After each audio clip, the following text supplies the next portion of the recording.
All right, what's cracking? Back into Deleuze and Guattari here. That is, we're continuing on with Anti-Oedipus.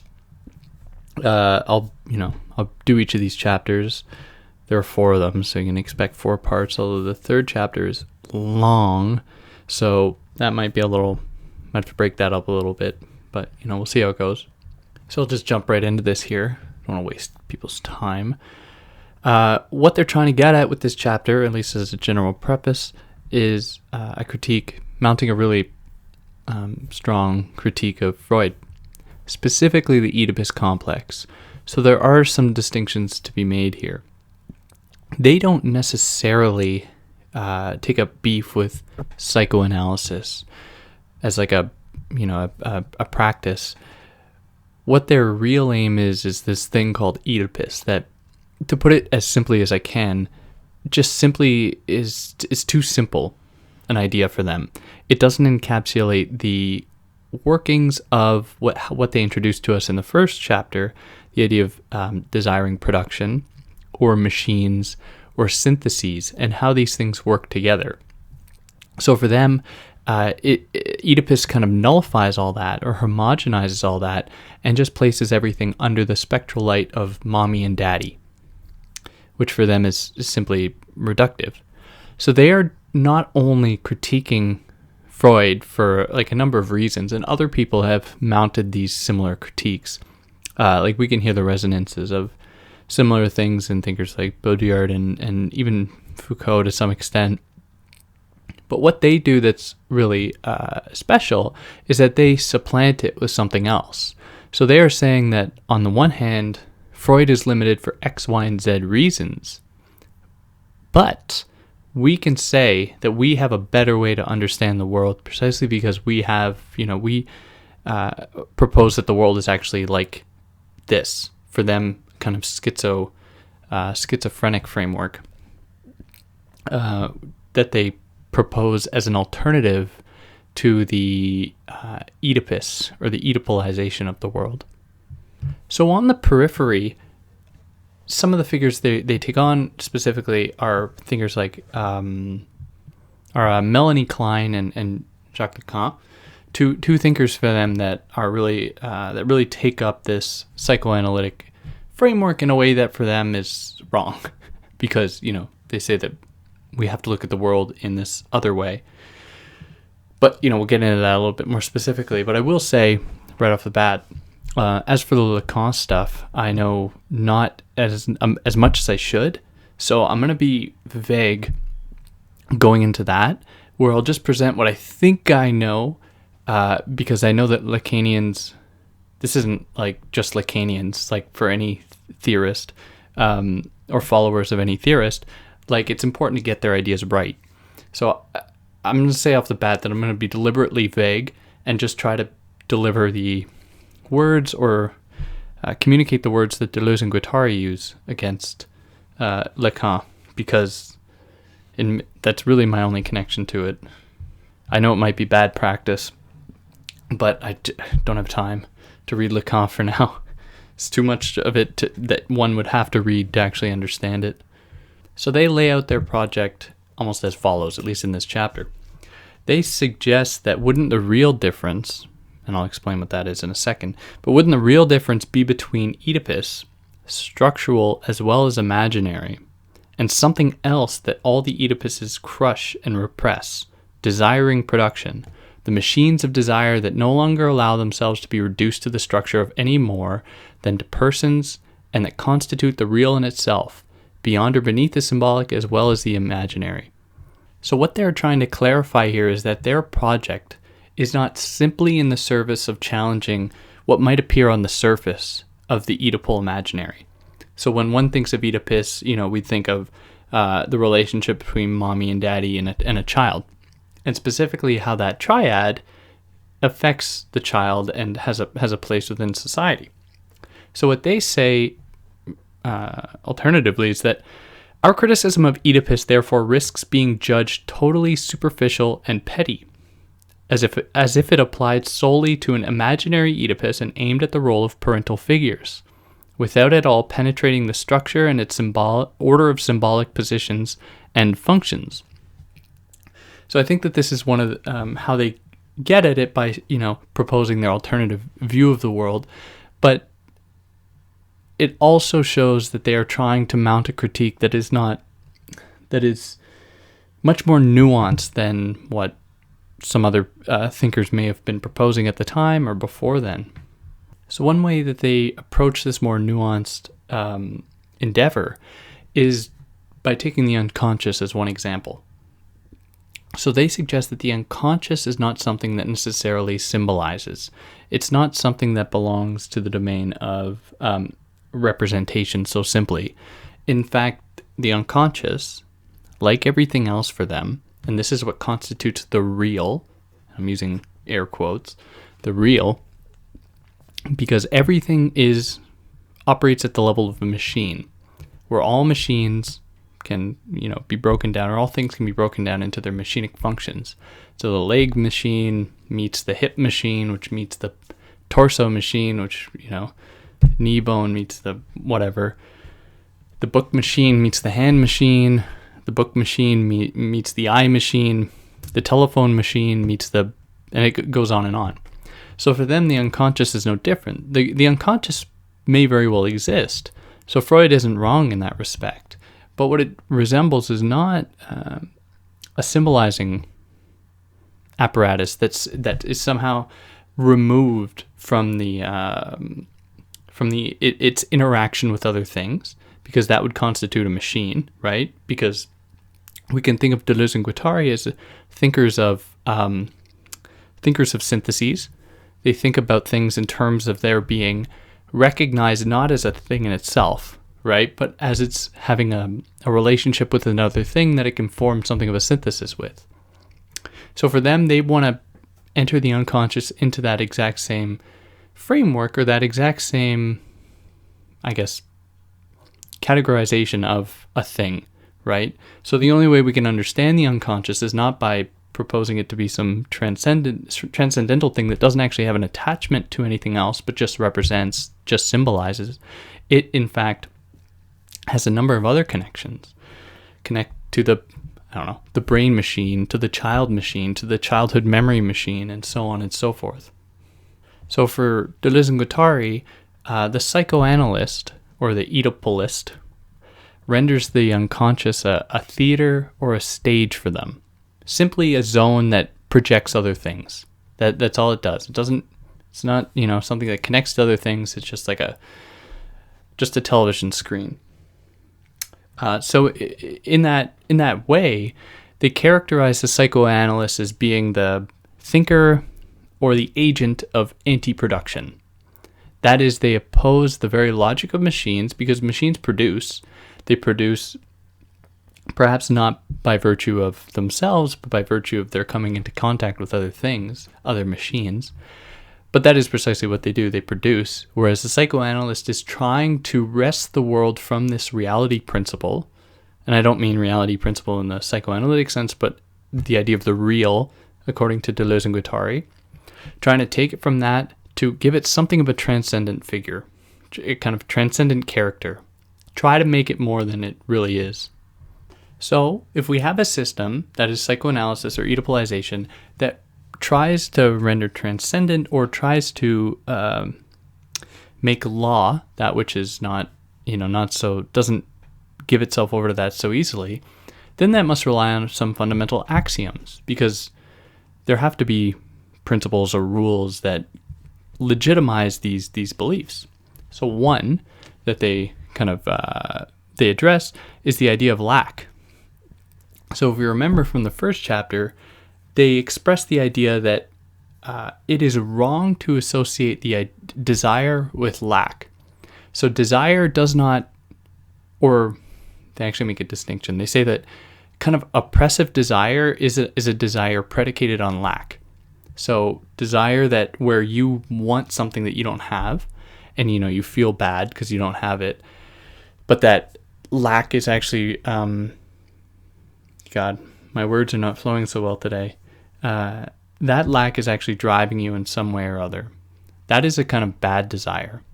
Whereas what the desire they propose in response to that is the idea of desiring production, where we are desiring to always be in contact with other machines, and all machines are desiring to be in contact with other machines. So lack doesn't even enter the equation for them. So this extends into the domain of psychoanalysis, where the whole discourse around lack, especially as it relates to gender differences or the differences between the sexes, is incredibly problematic for them. It's problematic, and for them it's also philosophically and structurally kind of unsound. So what they suggest of Freud is that the difference between the sexes that Freud draws is tied together by a common thread. And that common thread for them that they identify is the penis. So the penis is something the boy has, ostensibly, and it is something that the girl desires. So therefore, this kind of idea of the penis attaches the two of them together. And it is by virtue of them being attached together that Freud is able to make some pretty outlandish type claims.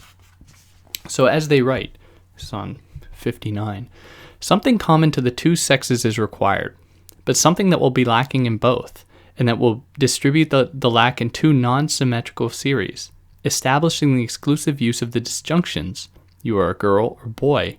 Such is the case with Oedipus and its resolution, different in boys and in girls. Such is the case with castration and its relationship to Oedipus in both instances. Castration is at once the common lot, that is, the prevalent and transcendent phallus, and the exclusive distribution that presents itself in girls as desire for the penis, and in boys as fear of losing it, or refusal of a passive attitude. So what Freud does here, and they pick up on this, is quite clever. Freud imbues or kind of gives the sexes a certain value, and a certain value that is predicated on this common denominator, this what they call a transcendent phallus. And it is because of that they are able to then psychoanalyze the children, because they both created the problem to which only they have the solution. So this idea doesn't exist in nature, this idea of lack as in terms of one's genitalia. And so what Deleuze and Guattari do is oppose that idea, where they say the following: neither is there anything in common between the two sexes, nor do they cease communicating with each other in a transverse mode where each subject possesses both of them, but with the two of them partitioned off, and where each subject communicates with one sex or the other in another subject. Such is the law of partial objects. Nothing is lacking, nothing can be defined as a lack, nor are the disjunctions in the unconscious ever exclusive, but rather the object of a properly inclusive use that we must analyze. So again, here we're hearing the idea of the formulation of machines resonating here. That is, all machines, although they are different, do come in contact with one another, and the synthesis that contact forms is in itself a kind of new paradigm that is comprised of two or more parts that are in themselves different, but dependent on one another to form that whole, that kind of partial whole, which then constitutes them. So it's kind of like a circular effect here. So, okay, maybe I should give an example. Let's say, for instance, there was a ball. Now, this ball was pretty nondescript. It could serve as a soccer ball or a basketball or dodgeball or whatever. So let's say a child were to pick up this ball, and at that moment, the ball were to would exist as a soccer ball. So then in that moment, what we have emerge is a soccer player and a soccer ball kind of grouped together around the idea of the game soccer, or football for European people. So in that moment, there's this kind of synthesis between the soccer ball and the child, or the person, whatever, that gives them their identities, but does not always already constitute that identity. So before they entered that agreement, that kind of machinic synthesis, neither of them had those titles. So neither of them, the ball was just a ball, wasn't a soccer ball, and the child was, just a child, not a soccer player. So I think this is a pretty germane example in that the ball then, let's say, is picked up by a child who wants to use it as a basketball, So then different titles are then assumed or taken on. So there is some kind of fluidity here, but it's a fluidity that in their synthesis, kind of concretizes them for a moment. So it galvanizes both of those two actors in that moment, galvanizes them, but then from which they can eventually, or whenever they want, come apart from it. So what the psychoanalyst might do in response to this, the kind of illustration I drew here, would be to suggest that, there is a real essence of each of those two different beings in that moment. So the ball has, a ball essence, and we can then get at the roots of that by giving it, endowing it with this identity. And then with the child, we say, deep down you are really just a child. And we know X, Y, and Z qualities about a child. So we, by virtue of that, must ask you X, Y, and Z questions to comply with that. So for Deleuze and Guattari, they propose that this is an analytical fallacy. That is, Freud assumes, or the psychoanalytic imaginary assumes, that there is a subject defined as a fixed ego of one sex or the other, who necessarily experiences as a lack his and their subordination to the tyrannical complete object. So the tyrannical complete object being, in their estimation, this phallus, right? This phallus that is, unchanging, undifferentiated, always a matter of desire, something that people need in order to have power, for instance. Whereas for them, that's the totally incorrect axiom. Like, it does not hold up to very much scrutiny. So what is also embedded within this discourse is the idea of a subject, right? Which was I kind of alluded to earlier. So the idea of there being individual fantasies, and by virtue of that, these problems being reduced to individual problems. So I think an easy way we can understand that is kind of the belief that everything is personal, as opposed to political.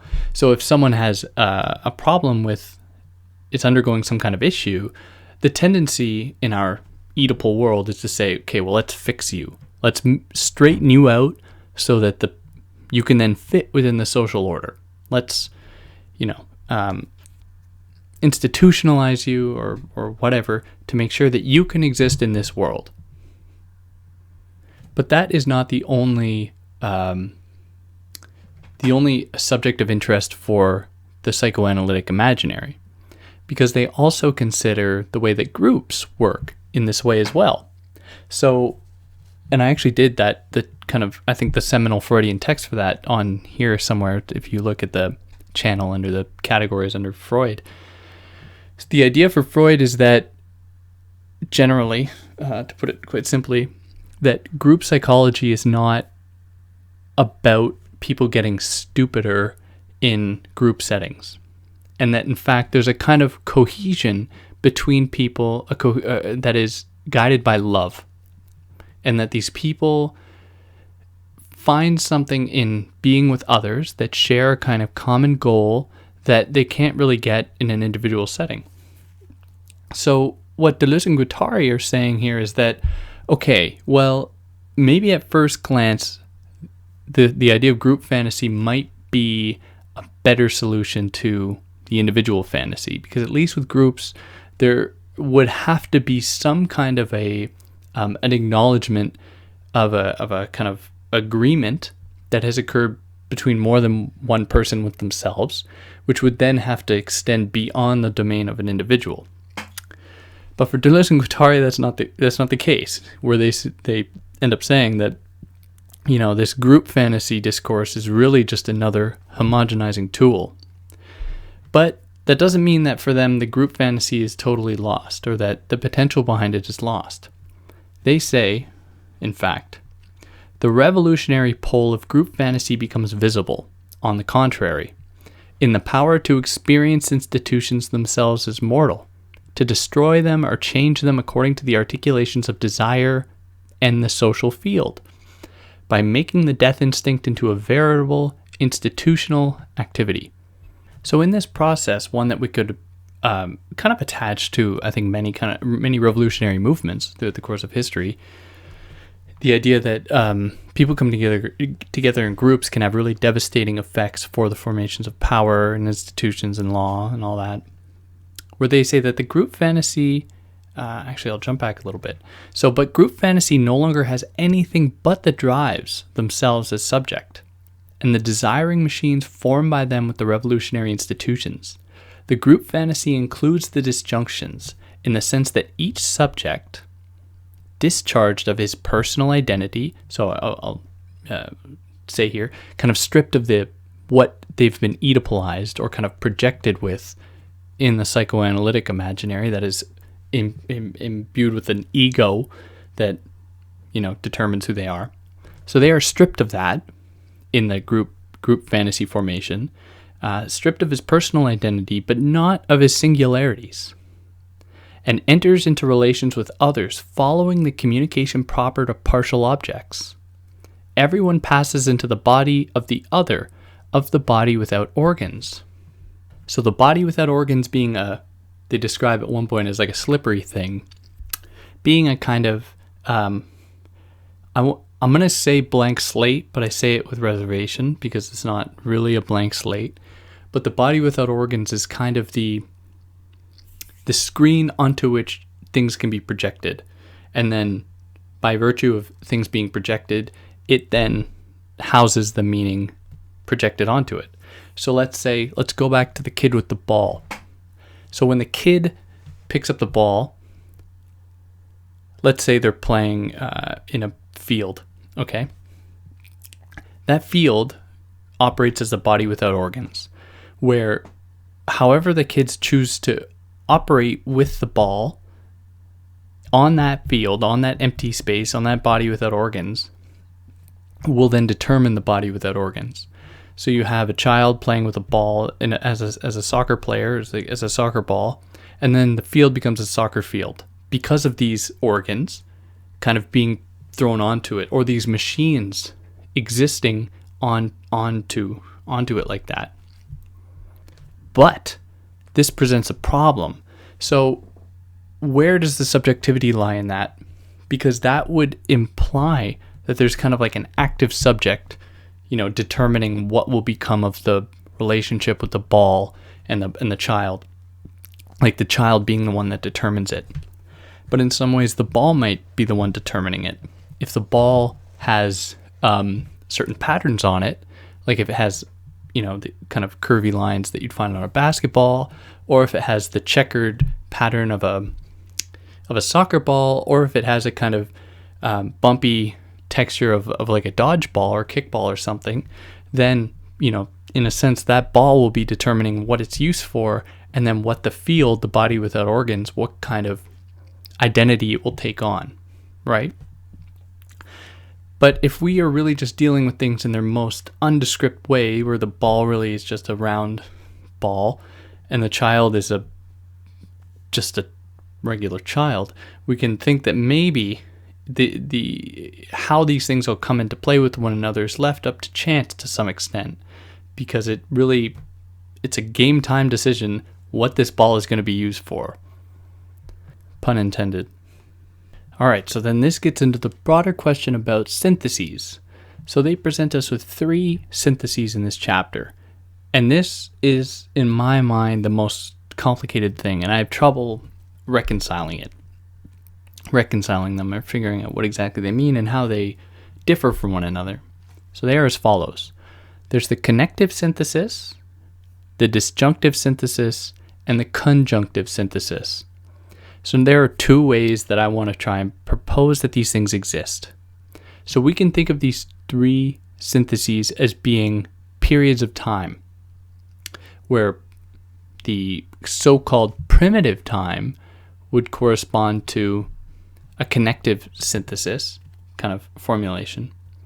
the industrial age, if we can think of that, or the movement of religion, or sorry, let me back up here.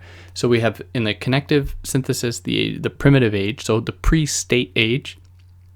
Then we have the disjunctive synthesis. That is one that is formulated under the heading of under a state formation or under tyrant, under kings and emperors and all that stuff.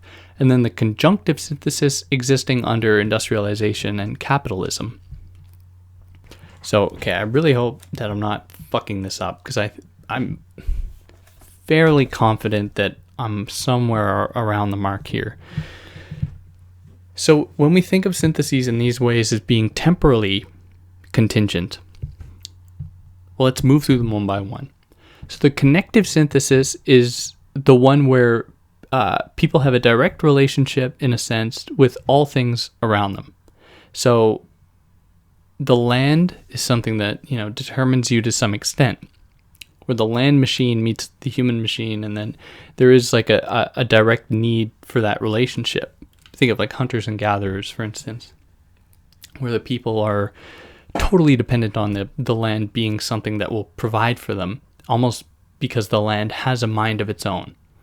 And we must sacrifice ourselves to feed the sun, right? To then keep the growth going. Well, that's actually, scratch that example. But there's a direct relationship between things in a kind of romantic way. I think it would help for us to think about it romantically to kind of grasp it better. That is a more fruitful connection to the land and to other people and all that.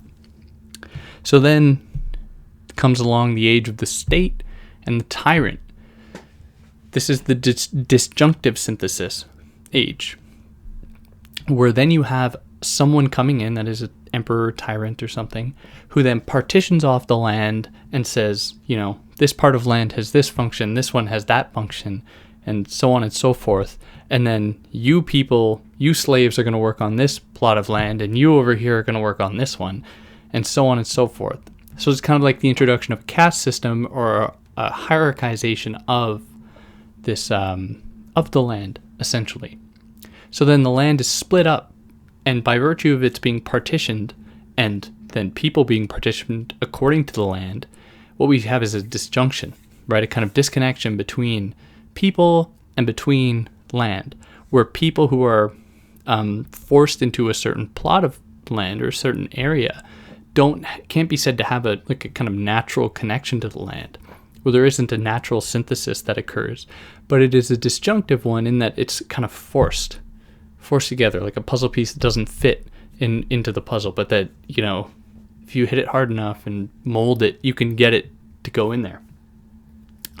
So then finally we enter the conjunctive synthesis. That is the one of capitalism, where there is a kind of a superficial return to a limitlessness, to the limitlessness present to us or made manifest in the connective age, where, there's a direct relation to, things with the relative deterritorialization of the globe and of people. Anyone is free to go where they please, but of course not everyone, because people don't have the same privileges really across the board. But people have generally, maybe I'll say, the privilege to go wherever they want, to learn about anything they want.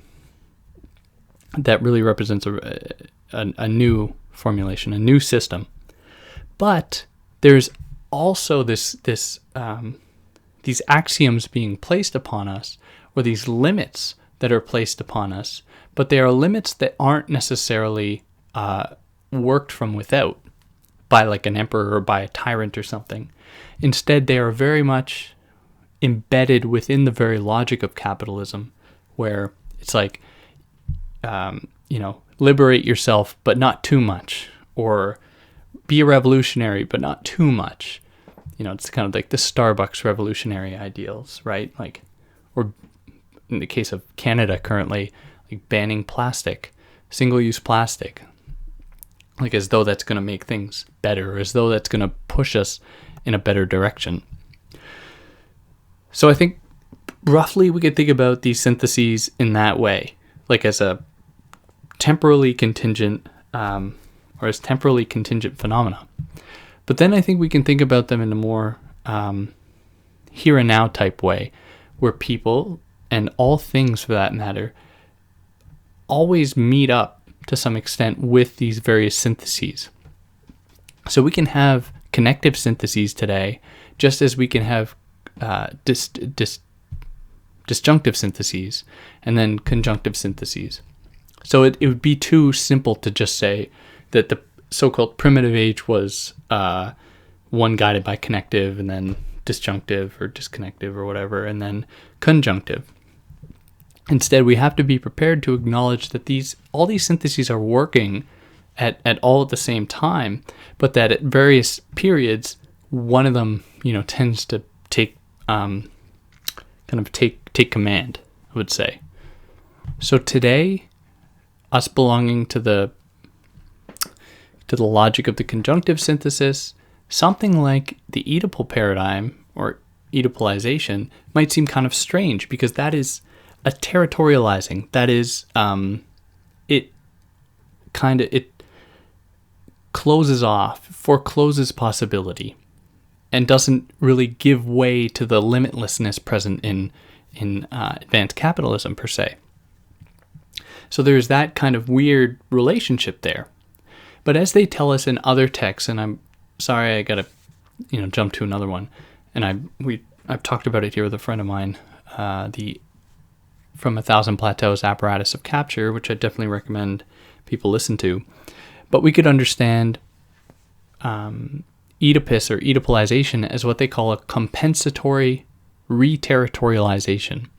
So in a world that is moving very sporadically and out of control, we take comfort in attaching certain significance to various different institutions. So here we have Oedipus, but other people might attach certain significance to the state. Some might attach certain significance to, gender differences, certain significance to religion. Go on. The possibilities are endless here.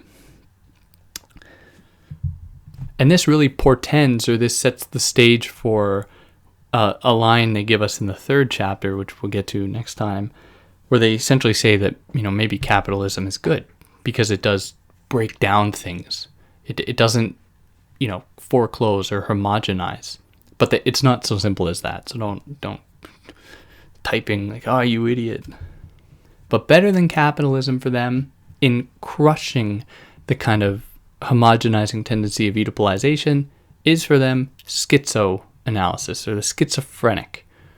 So the schizophrenic was introduced to us in the first chapter as being that figure that opposes all restraint, that opposes all institutional kind of formations and codes and conduct, and is kind of free to traverse anywhere. That's kind of unfiltered. Where they say that the schizophrenia is for them, so on page 69, is the land of the unknown.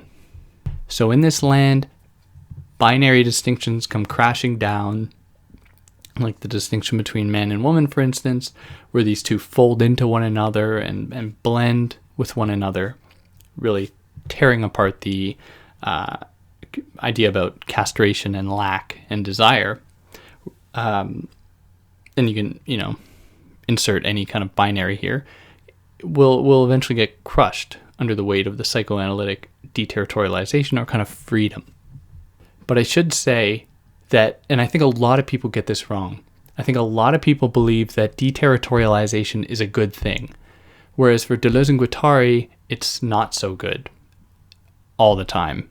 Like it sometimes presents kind of radical possibility, revolutionary possibility, but at the same time, it is the logic that guides, emperors being able to come in and deterritorialize, so that is kind of dig up the land, essentially, and then redistribute it because it's been deterritorialized, it's been taken apart.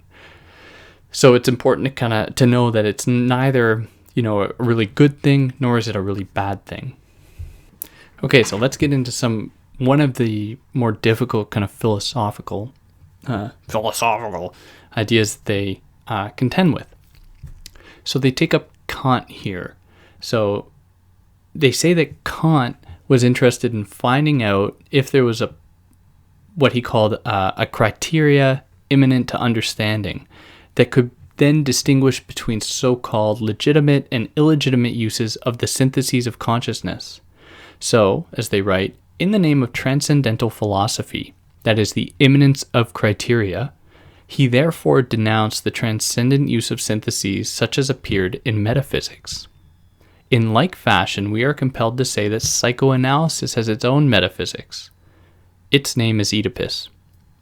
And that a revolution, this time materialist, can proceed only by way of a critique of Oedipus, by denouncing the illegitimate use of the syntheses of the unconscious as found in Oedipal psychoanalysis, so as to discover a transcendental unconscious defined by the immanence of its criteria, and a corresponding practice that we shall call schizoanalysis.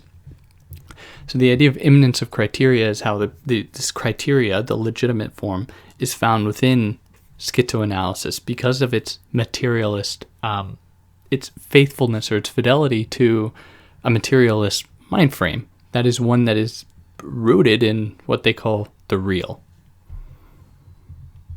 And the schizo, for them, explodes the illegitimate kind of genealogy performed by the Oedipalization or by Oedipus.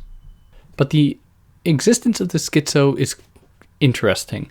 So the schizo might be said to have always already existed. The schizo was present in the connective synthesis and the disjunctive one.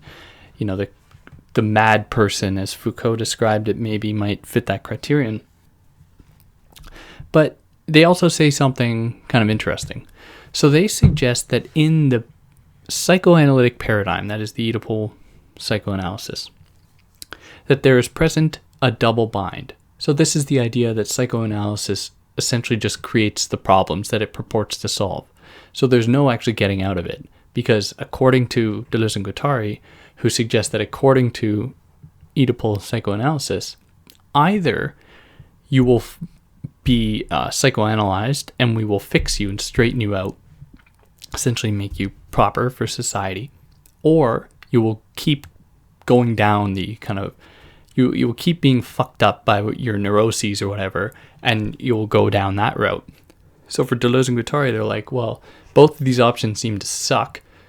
So the schizo is like essentially the one positing no to that double bind.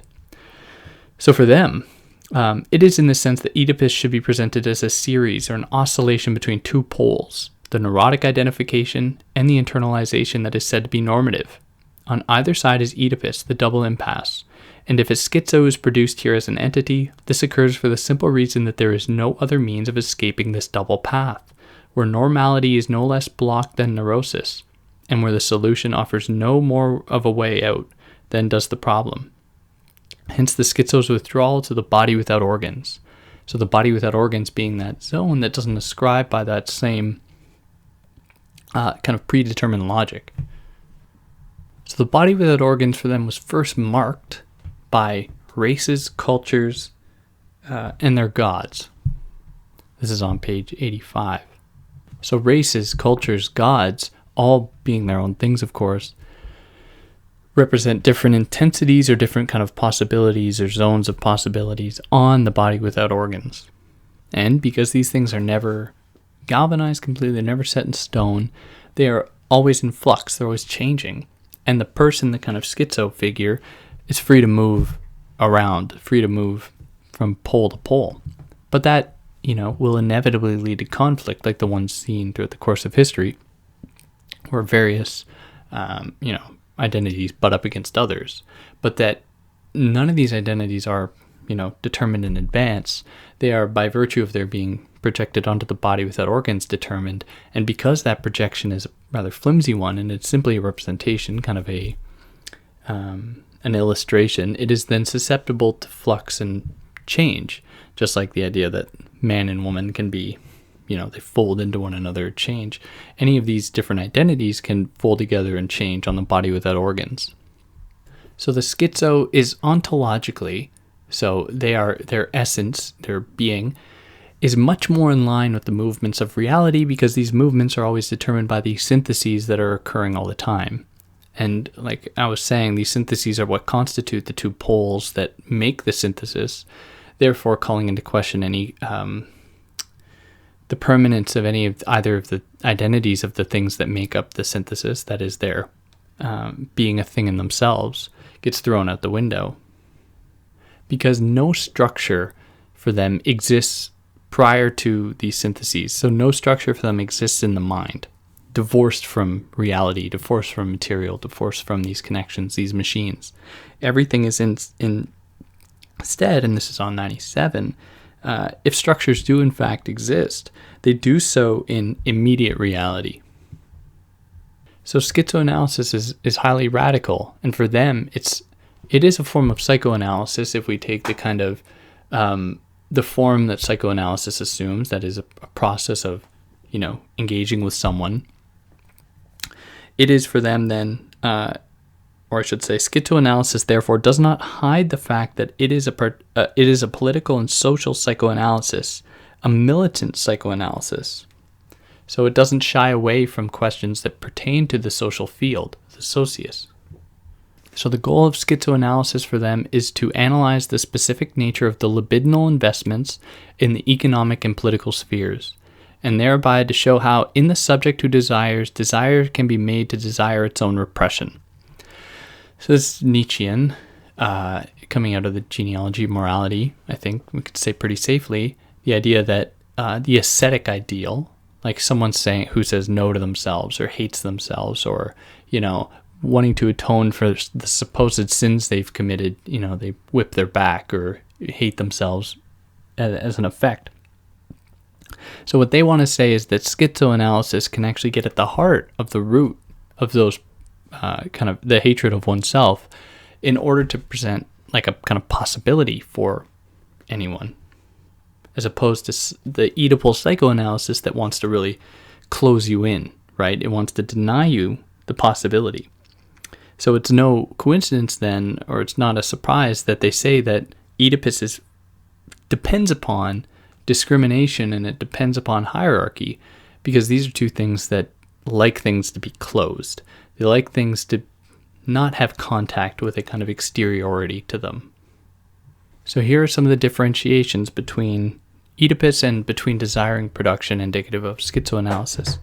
So for schizoanalysis or desiring production, it predicates itself on partial objects or non-specific ones, that is, ones that aren't totalizing, inclusive or non-restrictive formula, and then it is more, it has a firm connection to nomadic or polyvocal configurations.